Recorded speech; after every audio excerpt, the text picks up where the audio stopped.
Hello and welcome to the Life After Diets podcast. I'm Sarah Dosanjh, psychotherapist and author of the book, I Can't Stop Eating. And I'm Stefanie Michele, binge recovery health coach.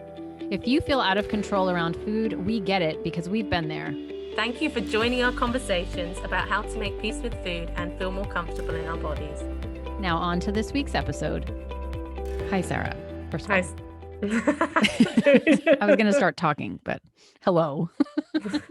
Hello. Do you know what? I wouldn't have been upset if you hadn't said hello to me, No? To be fair. We have said hello off air. Yeah, we have. Yeah. Spoiler.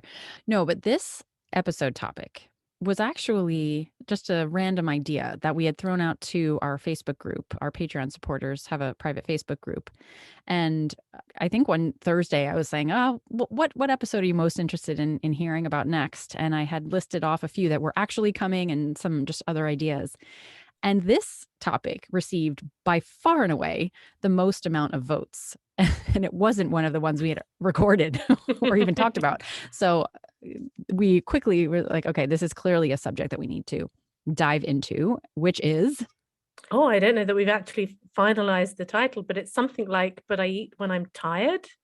It's about the intersection of binge eating or overeating or the compulsion to eat with fatigue. This resonated with so many people. Have you ever seen that meme that's done the rounds on social media where it says being an adult is just telling people how tired you are all the time? Yeah, I've seen that. I also like the one where it says like, it's just telling people, oh, let's talk about that after things clear up next week.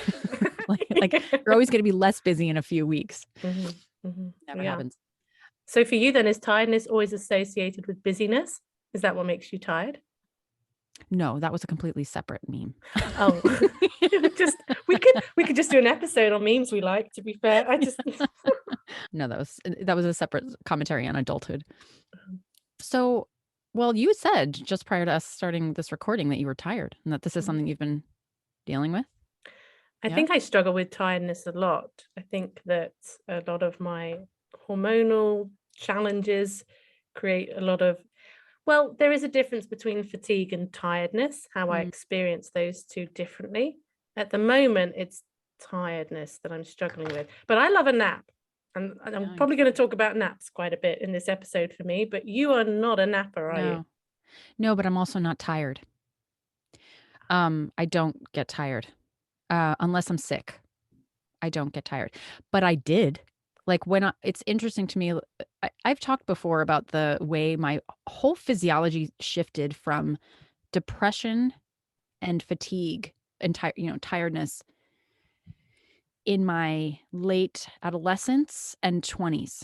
And then once I had kids, it went, I am never tired and I am not, I have more, and it went to anxiety. So there's something weird that shifted. So I don't have the fatigue I did, but I used to sleep more hours a day than I didn't.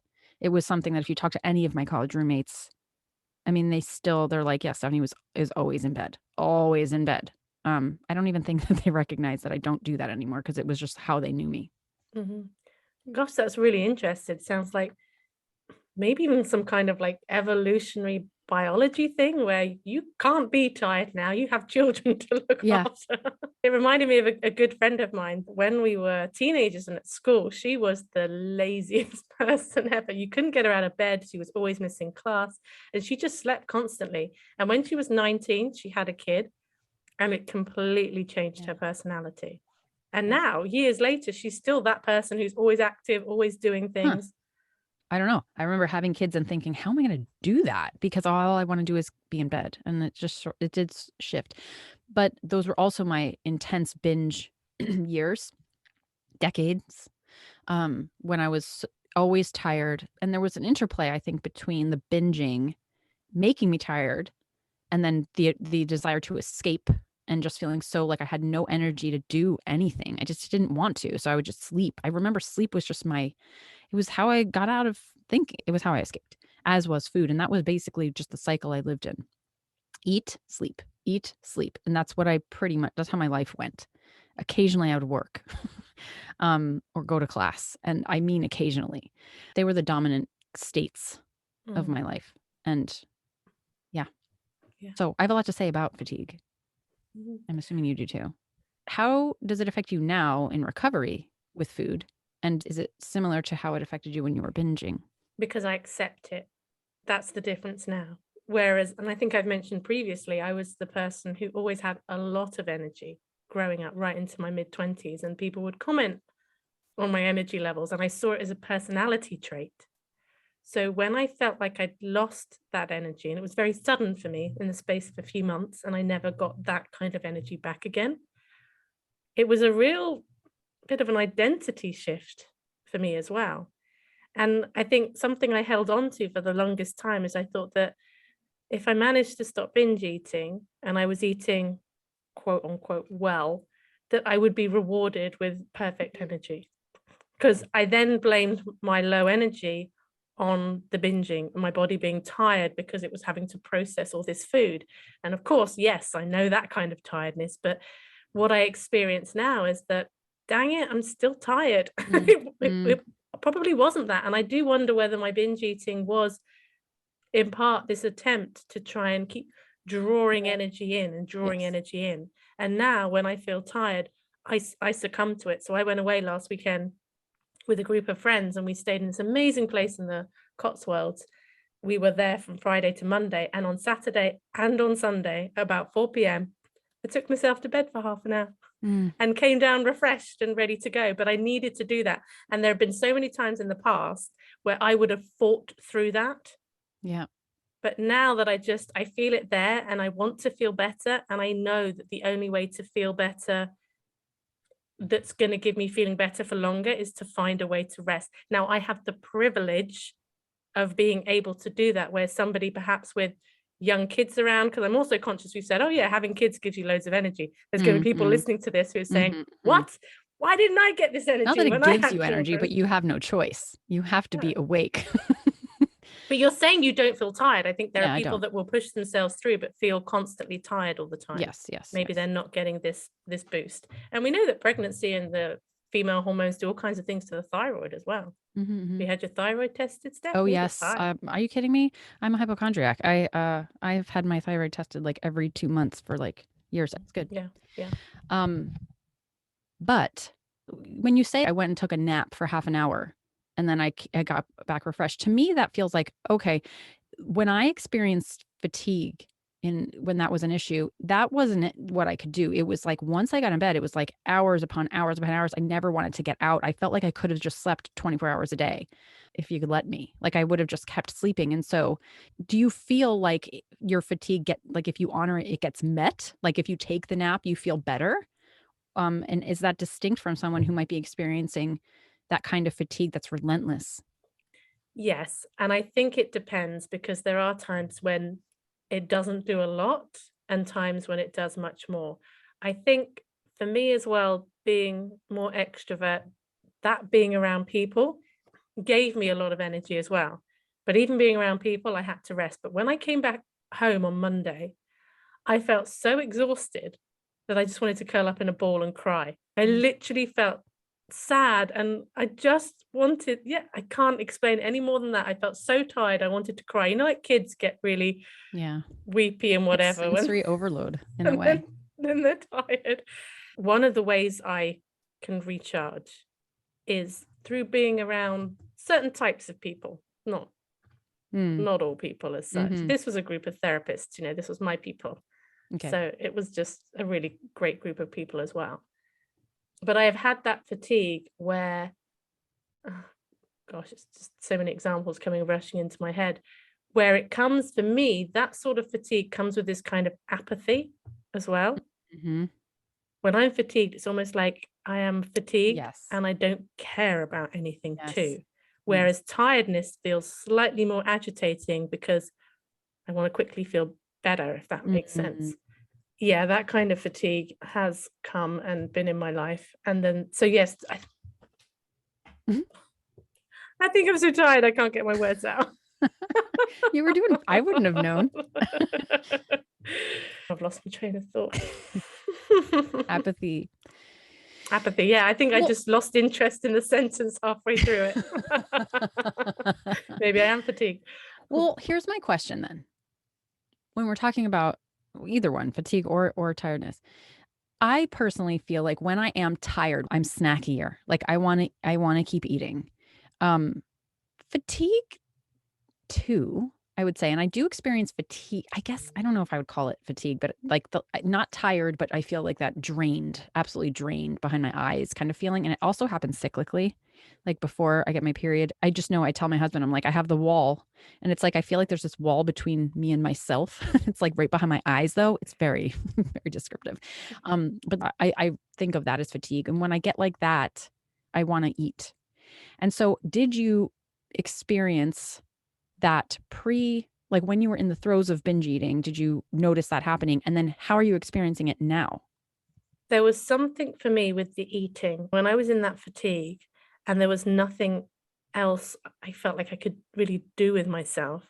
I just wanted to curl up with the food, and it was this very comforting thing. It wasn't the same as the binge eating that could be, you know, quite furious, right? Is that Yeah.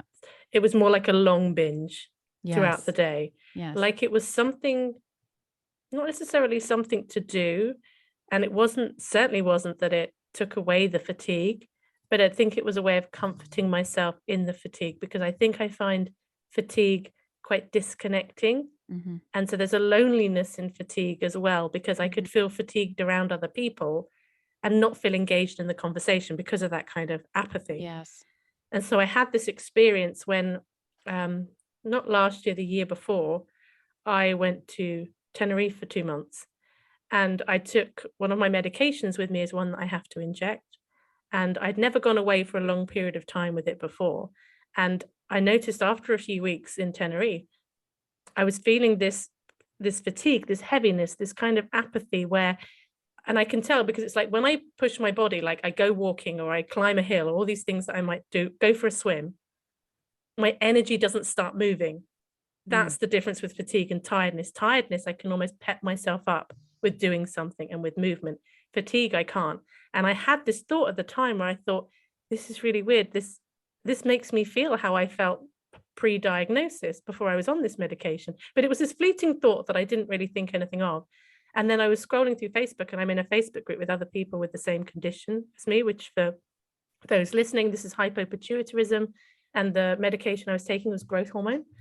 And I happened to see a post at this time discussing this medication and how it shouldn't be x-rayed because it damages the medication.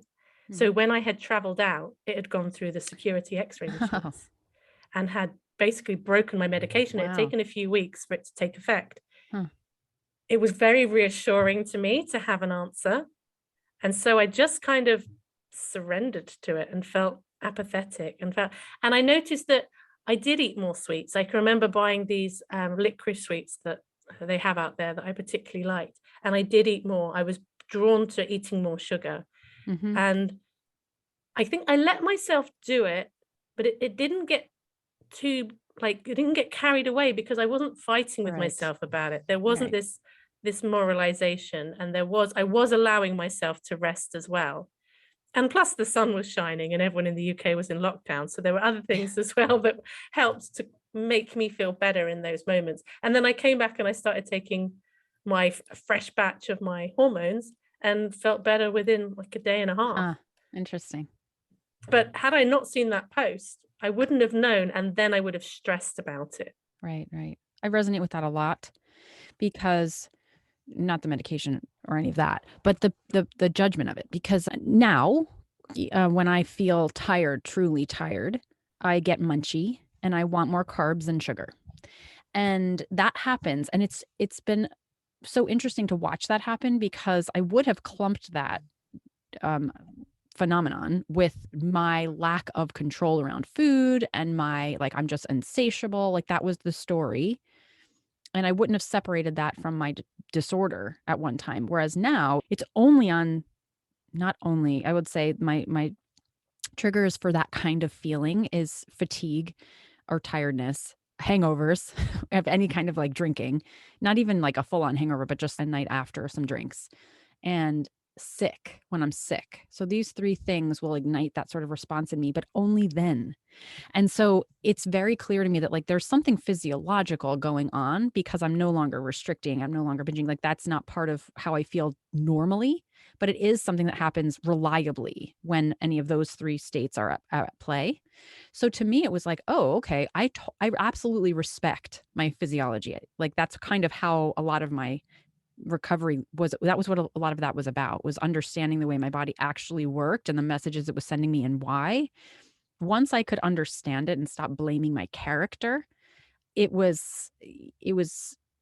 just released so much guilt for me. And so now when that happens, it's like I understand that there's some sort of thing. I mean, our ghrelin, for one thing, increases when we're tired, and that's the hormone that creates cravings, for these things and hunger.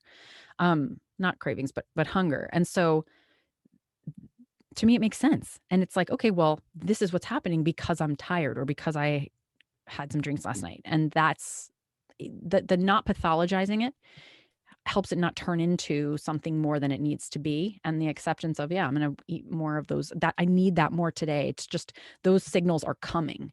And if I can distract myself, actually, like if I have something to do, like I remember recently this happened and but my daughter had a basketball game and we had a birthday brunch to go to, and I was out a lot of the day. And so it didn't take me over as much as it would on a day where I was just home all day and like food was just available. But it wasn't a fight. It was just kind of like, if I'm home and the food is there, I'm not like, how do I figure out how to not, like, how do I delay the urge? Like, it's just not a panic situation anymore. So it doesn't become a thing. And then it doesn't roll into the next day because now I'm upset about it, which is what used to happen, where just the association of fatigue, eating, the way that would make my stomach feel, and then how that would be, okay, now the next day I'm just seeing those things all as one. And it's like a what the hell effect. Mhm, mhm. So what would you say to somebody who would say, well, I'm tired all the time, which means I'm hungry all the time, Mm-hmm. and I don't know how to get out of that cycle? Yeah. I think it's kind of looking at it less as a food issue and more of a tired issue, like what's going on with like what is, and I don't want to say one over the other because they're obviously going to interplay. And there are situations in which, I mean, I've had clients who have insomnia and feel perpetually tired. And it's not always something you can just address, right? Like, so in some cases, it might be of looking at, sleep patterns and things like that. But in many cases, it isn't. And so it is this cycle of fatigue and food and hunger. I don't know. What would you say? You think that would be have this amazing answer just ready to go. There's something about our relationship with rest, but even knowing how to rest. Because for some people, the only time they rest, a little bit like when you were saying you used to sleep maybe even more hours than you were awake, because that was the only way you knew how to not be thinking and have respite from everything that was going on in your mind. And it's really helped me to think about rest as being restoration. Like, how do I restore? Because if I'm tired, I wake up one day and I'm tired, and I spend 4 hours in front of the television, I don't feel restored. But if I were to, I don't know, sit down for an hour and watch my favorite show, and then maybe get outside for a bit, or then go and have a nap if I'm really am feeling that tired. It's for me, when I started asking myself the question, like, how do I actually restore? That I think really helped me, because before I used to, when I felt tired, I'd flop on the sofa and watch TV. That had become so associated with eating. And so that became my way of Yeah. dealing with tiredness for quite a while, alongside the binge Yeah. eating. So taking the opposite action. Yeah. And I think sometimes we make ourselves more tired than we need to be. And what I mean by that, I think there are a few things more exhausting than fighting with ourselves, right? Going back and forth in your mind all the time. How do we learn to rest our minds? And for me, being able to focus on one thing really helps. And we spoke about this in the episode with Katie. When I do that thing where I'm watching TV and I'm on my phone, that Mm-hmm. is really not restorative for me. Yeah. It's just not. That splitting just doesn't serve me, compared to when I sit down and watch something because I really want to watch it and I get engrossed and engaged with it. That for me is much more Yeah. restoring. Yeah. And I think sometimes, though, what's difficult about that, I agree in that, like, that is very helpful, and that's how I would address that now. But when I think back to when I was sleeping all day and, like, constantly tired, I also didn't have any internal motivation to help myself, because it was also very much tied up with depression, and I think that that's also worth looking at, like, how much of this is a fatigue/tired issue versus a depression issue, and how those interplay. Because if you, I remember a therapist I saw at the time who I really loved suggesting things like this, like saying, okay, restorative activities or things that bring you joy and engagement. Um, and I remember being like, I don't have the will. I feel like I deserve to be in bed. Like I don't want to get dressed. That was a thing. That's asking a lot of me to do things. Like, I just have the path of least resistance here is my bed. And that's all I can even think about. The overwhelm of waking up and realizing that what would be good for me would be to go outside, or not to veg out in front of the TV, was so daunting that it was like I quit before I started. It was like I just can't get there. And so I would eat to avoid the thought of it. And it was such a cycle. And I really believe that is at the heart of a lot of what my college years and my 20s it looked like. Before I had to get out of bed to take care of my kids, I didn't have to do that. And so I would just choose to repeat the cycle over and over because it was just so much easier and I had no energy for things not to be easy. So then how did that improve? Was it just having Mm, kids? Because what would you say to someone in that situation? It's all very well knowing what that is. How does somebody feel mhm. better in that place? Truthfully, a couple of things helped that cycle improve. Not heal, but improve. One was meeting my husband, because he was and is very, very emotionally stable and energetically stable. He's just very solid and unencumbered and safe. And I come from, at that point in my life, I was so, I mean, I talk about I was sleeping, but inside I was moving so fast. I was so high energy, as far as like there was so much rate. I had so much anger. Like, there was so much instability in me that sleeping was just a way to like shut that out.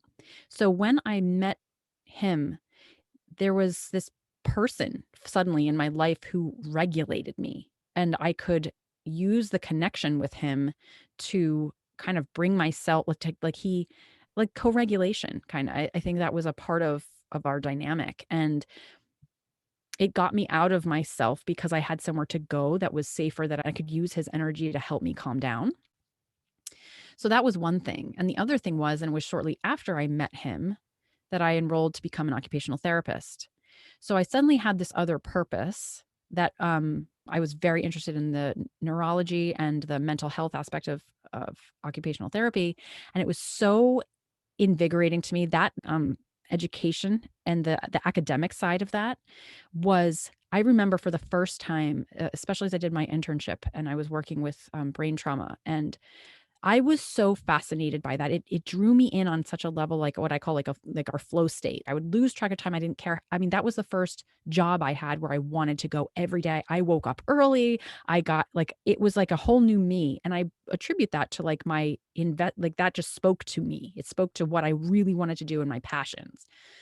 That woke me up. And once that momentum started, it was, it's like the momentum itself can carry you. It's so much harder to start from nothing. Once I got going, I felt like a part of me was alive again. And I had not had that up until that point. So I used that. And then shortly after that, I had kids. So I think that helped that process start to shift. Hmm. So what I heard in that was connection and purpose. Yep. It's I two could have values. just said that. No, I'm glad you didn't, because we want to hear the story Yeah. behind it. Yeah. But just to kind of narrow down what those themes are, which to someone else might be like, well, I don't think I'm going to meet anyone, or I'm not necessarily Mhm. going to find my dream job. Those two things, like there is an energy that, like you say, that co-regulation is part of the reason why we want to build a community and why we connect with our patrons and all that kind of thing. And it's also why, like, last weekend in many ways was really refreshing, because it was actually connecting. And for me, something similar in terms of a shift in how I felt was when I decided to become a therapist, Mm-hmm. and going and training and meeting other people. They were talking about real stuff. They were sharing things that were true and vulnerable and exploring what it means to be human and have relationships and live and all those kinds of things. Just, it feeds me. Mm-hmm. We love connecting with our listeners, so we host regular community events on Zoom. We also have a private Facebook group for our Patreon supporters. Please visit our website, lifeafterdietspodcast.com, to find out more.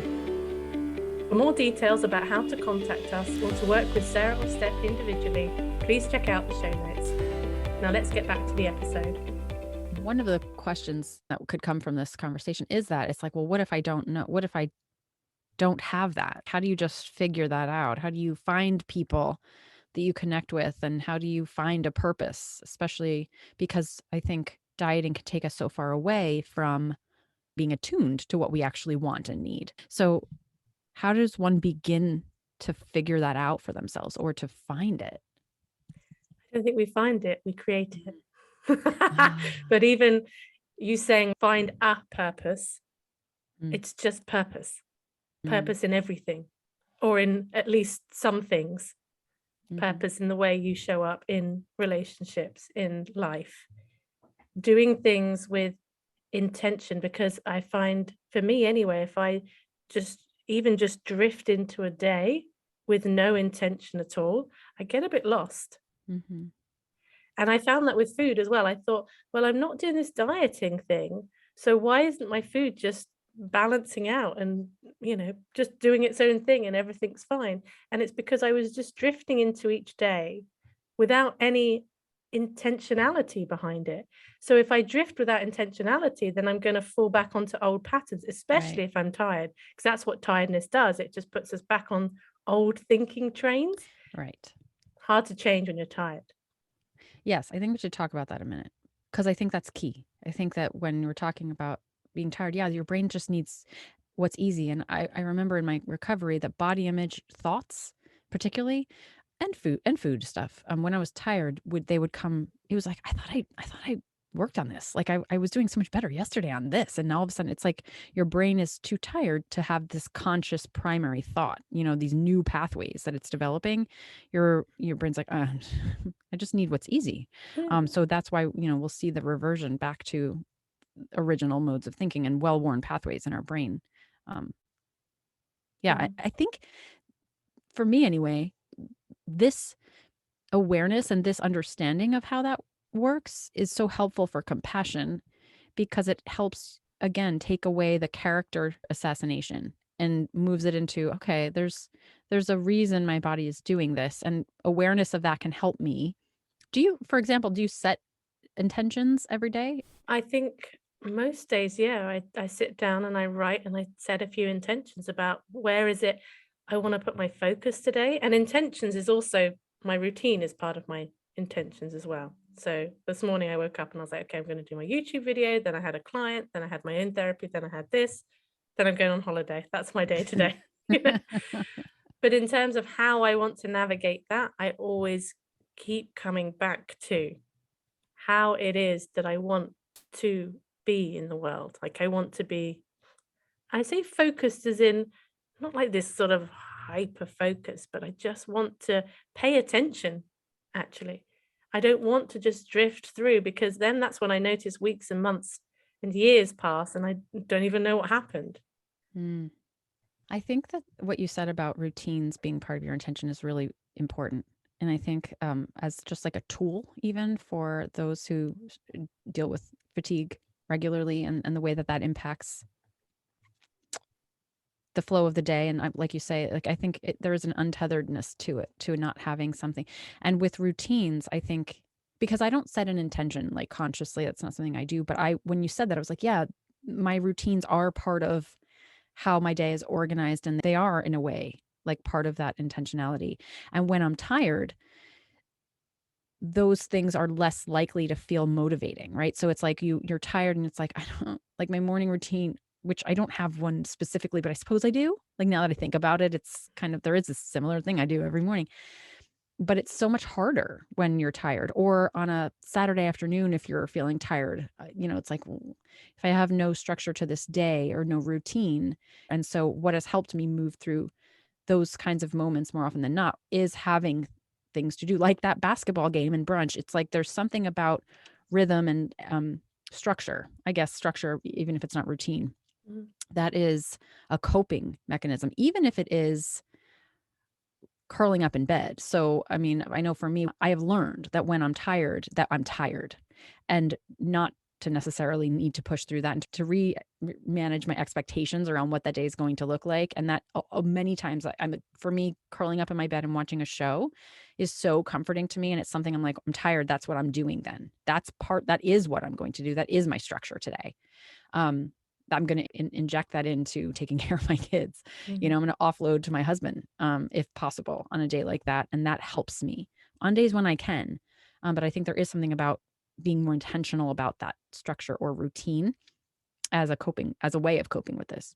Mhm. Well, it's difficult to make decisions when you're tired, Yeah. especially new decisions. You're going to default to old ones. And noticing the difference, I think because tiredness is something that I comes up for me a lot. I spent a lot of time thinking about how is it I want to respond when I'm tired.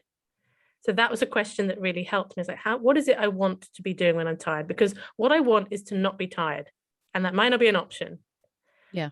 So if I don't get intentional about how I want to respond to that tiredness, my default would be just to kind of fight it and maybe reach for certain foods to give me a quick lift. And then I get a bit of a crash afterwards and not feeling great. And so, again, this weekend away is a really good example because both Saturday and Sunday I took to my bed.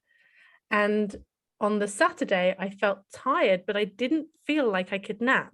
I remember thinking, I just feel so tired, but I don't feel sleepy. I feel a bit wired and tired. Hmm. So what I did instead on the Saturday was I laid in my bed, put my earphones in, and listened to a yoga nidra body scan. I set an alarm in case I fell asleep and didn't wake up till You 10 didn't p.m. listen to Life After Diets? I didn't know I needed a body scan. But on the Sunday, I went to bed and I napped because I felt like sleepy tired. I just think because I've thought so much about these different kinds of tiredness, I've got to a point where, okay, this is what I need. Sometimes there's a tiredness where I need stimulation. And what I actually need is to move, or I need to see people Mm-hmm. because my energy's dropping because I haven't Yes. seen anybody for a couple of days. Yes. And other times I want to withdraw. Yes. And I think, I don't mean to brag, but I think I'm doing quite a good job at figuring out which is which these days. It's an art. I think it's a skill, and Mm, it's paying attention. I think this relates back to what I love talking about with the nervous system too, is recognizing where your body is and if we're hyper or hypo, and where our body needs to go, and listening to that, because I couldn't agree more that there's times where listening to doing a body scan in bed is exactly what's needed over a nap, versus movement being the thing that's going to bring the energy. And it's kind of like, where's your body's energy state? Does it need more, or does it need more relaxation? Does it need activation or calming? And learning how to hear that, how to know that. I think that's a practice. That's something I've been working on as well. mhm, And it is so helpful. I have found it to be something that I never would have given a lot of attention to before. Even in theory, though, I recognized it, but actively couldn't do it. And with the intention of that, it's been incredibly helpful and I want to also point out that it's not always, like, accessible, right? So, for example, like I said, I would ask my husband, "Take the kids, I need." Sometimes that's not realistic, right? In a perfect world, and when I can, I do that, but there's certainly lots of times where I can't. But sometimes it's me just recognizing that this is what I need. It might not be available to me right now, but just the acknowledgement, it's almost like my body's like, "All right, well, at least you hear me." I don't know, there's something about the validation of knowing what that is, and then maybe it's about the management of the expectations around that, and kind of understanding I have to move through the motions of today. I would rather be doing X, Y, or Z, and that's actually what my body needs. So I'll find the moments where I can, even though it's not gonna look perfect. But, even I think just the acknowledgement of to myself, instead of the pushing through or pretending that it's not what I need just because it's not what I can have. mhm, So for practical tools for what to do if this is an issue, mhm. what are some? I think one of the worst things that you can do is fight tiredness. What I mean by that, I mean fight with the concept of it, because that was what I did for the longest time. I think I felt that it was almost this failing of character that I was feeling tired. Like that's how catastrophic it was for me. And so maybe other people don't find it as catastrophic as I did. But I think sometimes people feel like they should be able to keep going. Like I shouldn't feel tired.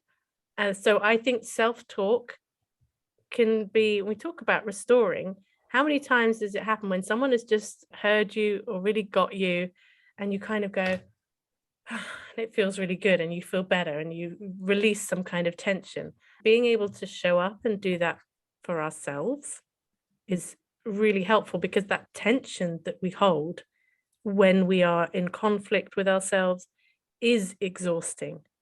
And stress, people talk about, well, I'm tired because I'm stressed. And there are few situations, might upset people a bit here, that are objectively stressful.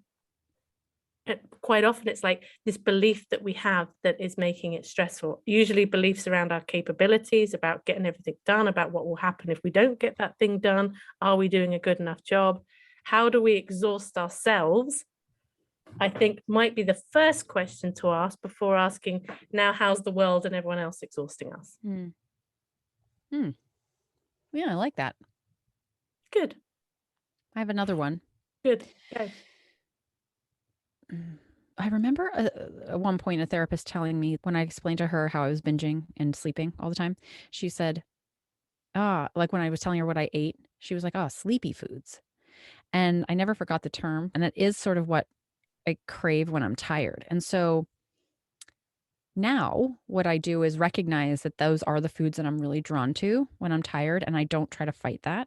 But what I also do is I add in other types of food. Again, this opposite action idea, because I definitely don't want like vegetables on days when I'm tired. But if it's a chronic pattern of fatigue, I use some supportive foods to help me alongside of the sleepy foods, because I know that my body is sort of like, it could benefit from some of the nutrients there. And I know that I might be likely to get into a pattern of having more sleepy foods, which beget wanting more sleepy foods, which beget wanting more sleepy foods. So I try to combine and have those just just from a basic nutritional wisdom standpoint of, these would be supportive to me right now in a state where my body is needing energy. And without restricting anything that my body actually craves and wants and feels like it needs to be comforted. The combination of that is a way that I also try to not go into like black and white thinking about it. Mm-hmm. So I'll share something I do then around food. And I want to preface it with saying I'm not a nutritionist. This is not advice. It's just something that's really worked for me, is with exactly those kinds of foods, as I pair it with some high fiber food.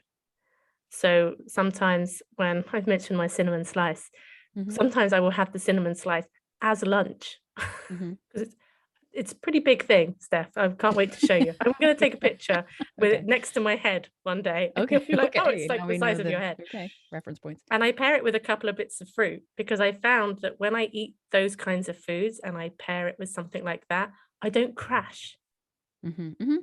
And that's what I really like. And I once heard, again, like, I always feel cautious sometimes talking about the nutrition stuff. I once read somewhere about, fiber slowing down the release of sugars. So that's what I did. And whether it's placebo or whether it actually helps my energy, I don't know. But I really found that to be helpful. And I've shared it with a few clients cautiously, because it can sound a bit like, the old diet thing, have a piece of fruit first and then see, like, if you fancy it. It's not that. It's there and the fruit's on the plate and I'm having both. Yeah. I have fresh foods for some reason. Like, there's something about like crunching something fresh that makes me feel, it kind of wakes me up a little. I think maybe it's the it's just like, oh, okay. There's a basic sort of, all right, it's a little harder for me to support myself today in that way, so I'll add that in. And I really want to encourage anyone who's not tried it before and maybe assumes that it won't be helpful, to give napping a go. Because even 10 minutes, like 10 minutes when you don't even go properly out, because the worst thing with a nap is if you go too deep into sleep, then it feels horrible when you wake up. So there's this sort of ideal amount, 10, 15 minutes tops. And it's just so refreshing. It was one of the ways I started getting through the afternoon slump, because I would just find myself in this craving state and tired and reaching for foods that then I was crashing again afterwards.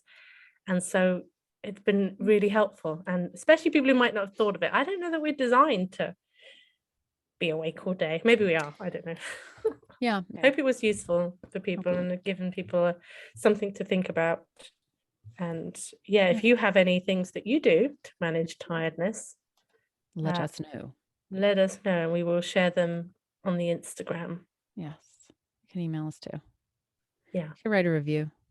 You could write, you could leave your suggestion in a review, in a 5-star review. And share with a friend.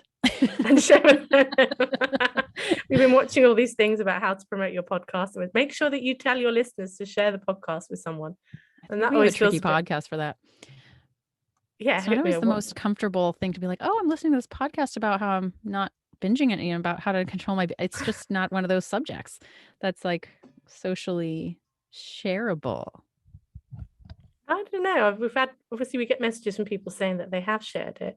And I think going down the non-diet route is why we don't actually call it, there's no binge eating in the title of this podcast, but a lot of what we talk about is binge eating, really, isn't it? If there's someone in your life who would benefit from hearing it, we appreciate the share. Mm-hmm. And until next time, I'm Stefanie. And I'm Sarah. Let's just stick with our regular outros. Okay, bye, Sarah. Bye, Sarah.